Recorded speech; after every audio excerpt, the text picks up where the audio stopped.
Hello and welcome to the Bad Blood preview.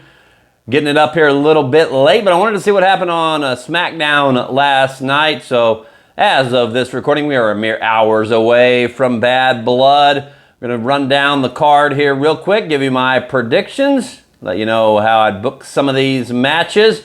Start off with, honestly, what probably should be the main event, and that's CM Punk and Drew McIntyre. Although it looks like the tag team match is going to be the main event, and why? Why is the tag team match going to be the main event? I mean, it looks that way anyways. Maybe I'm wrong here. But if the tag team match is the main event, I think something big, something really big needs to happen in that tag team match. Could it possibly be the return of the Great One, the return of the final boss, The Rock? If it's the main event tonight, and I think it will be, I think that's what it needs. I have no idea if he's going to be there or not going to be there. I've not read any rumors. Just thinking here, maybe we see him. I don't think we'll then see him for a good while after that, until we get maybe closer to WrestleMania season. But if they bring him on now, get a storyline point going with The Rock involved, and then down the road we see him again. I mean, does that fraction things up? Does that split things up too much? I don't think so. I think WWE does a good job when they want to of reminding us things that happened a while back that play into what's currently going on. So I think we could see The Rock tonight in the main event, possibly. I have no idea. But if it's the main event, something big needs to happen, and that to me would be the something big. We shall see. But as far as CM Punk and Drew McIntyre goes inside the Hell in a Cell, this is it. This is the end of this rivalry. And if CM Punk's the babyface, end of rivalries, usually babyface comes out on top. I think that's what will happen here. It's going to be Hell in a Cell, so I don't think we're going to get anything wonky, except possibly maybe AJ Lee. Yeah, would Punk be getting outside interference and help? Yes. You usually don't see that out of your baby faces, getting help, quote unquote, cheating to win. But it makes total sense in the way this story has gone. What if we said, I'm just kidding around here, but what if we seen AJ Styles come out, AJ Lee come out with the dog, have the dog bite Drew McIntyre? Does anybody know? I'm sure people know what their dog look like, so you wouldn't be able to get a fake dog, a trained dog to come out and bite him. God, dude, I'd pop so hard if that happened, though. But what if we see AJ Lee come down the ramp with the dog? She gets to the bottom of the ramp, hands the dog off to, I don't know, maybe another family member comes out with him. I don't think they have any kids or anything like that, but I don't know. Does AJ Lee have a brother or something? Or somebody, just to hand it off. We don't even need to make him that big a part of the storyline. But the point would be having AJ Lee come out with the dog. Dog gets handed off to somebody else, and then AJ Lee somehow helps CM Punk win. Like, comes up behind Drew McIntyre and gives him a low blow. Like I don't know. Like if he's already down and hurting a little bit. Like, cause I want to see the look on Drew's face whenever he sees her and the dog. Like, oh, what? Oh, shit. And then maybe she's a distraction, and then maybe CM Punk sneaks up from behind him, gives him a low blow. I mean, I know it's a Hell in a Cell match. It's not like that's legal, so that'd be fine. Whatever it is, she can cause the distraction that then allows CM Punk to hit Drew McIntyre from behind with whatever they go about choosing, and CM Punk wins the match, ends the rivalry, and the scene we see afterwards, CM Punk with AJ Lee and their dog in the middle of the ring. Her and the dog and the bracelet have been such a huge part of this story.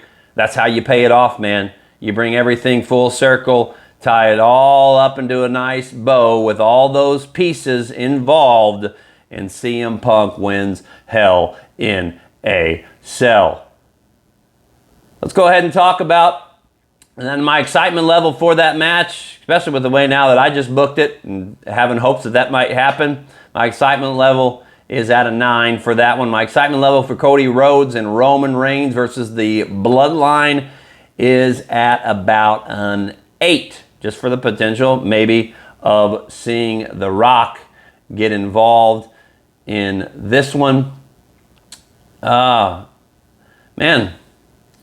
it's a tough one. This is a real tough one here, because I think we want to keep making the Bloodline look as strong as they possibly can. Would it hurt Cody Rhodes and Roman Reigns to lose this one? I don't think it would hurt them, but I think it would kind of make the story a little bit wonky. Because what? Roman's going to... I mean, maybe... man, just trying to think here. Like, you're not going to... Obviously, Roman Reigns is not going back with the Bloodline. There's about a 0.001% chance that happens, because I think we still got to tell the story of the original Bloodline coming back together to go at it against this Bloodline. Like I said, I don't think that's actually going to happen at War Games either. Jey Uso's Intercontinental Champion. You know, Sami Zayn's doing things. Where's Jimmy? I don't know. But all these other things, I think what we see here is, if you're going to try to maybe protect the Bloodline but have them lose, if we're not going to see The Rock get involved somehow one way or another, I think the best thing we could see is the return of Paul Heyman. And I know he usually doesn't get involved physically, but he has lately. He took that bump through the table. He has lately. And I don't know, he doesn't need to do a whole heck of a lot. But again, it could be that shock of the Bloodline seeing him. He causes the distraction that allows Cody Rhodes and Roman Reigns to pick up the victory. That is how I would book that one. Women's World Championship, Liv Morgan and Rhea Ripley. This is another tough one here. And I like it, the fact that this is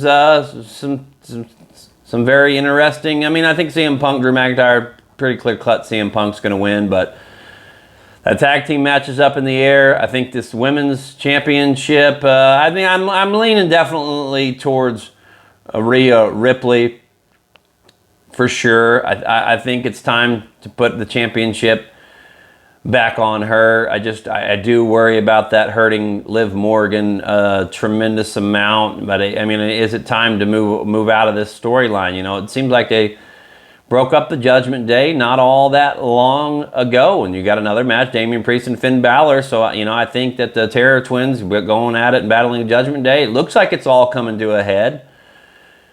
And maybe we're going to see both those teams and factions go in a different direction after this. But I'm not so sure. We shall see, but I am going Rhea Ripley to win that one. Damian Priest, my excitement level for that one's at about an 8 as well. Damian Priest, Finn Balor. I mean, if Liv's winning, I think that, if Liv's losing, I think Finn Balor, I think they got to cheat. I think Finn Balor, if they're going to continue the storyline, I think Finn Balor's got to pick up the victory in that one. If they're going to discontinue the storyline, I think Damian Priest needs to win it and they move on, be done with it. But 50-50 booking a little bit. Keeps the Judgment Day looking a little bit strong despite Liv losing. I'm going to go odd choice there. Go Finn Balor. Excitement level for that one's a 7. Women's Championship. Nia Jax retains. Excitement level for that one's at about a 6. It's too soon to have Tiffany Stratton cash in. There's more legs out of that. You know, I don't know. It's possible, though, she cost her the match, but I don't know. I don't see that happening. I see the retention being made by Nia Jax. My excitement level for that one's at about a 6.5. Overall excitement level for Bad Blood is at a 7. Let me know what you guys think in the comments. Like, follow, subscribe. God bless.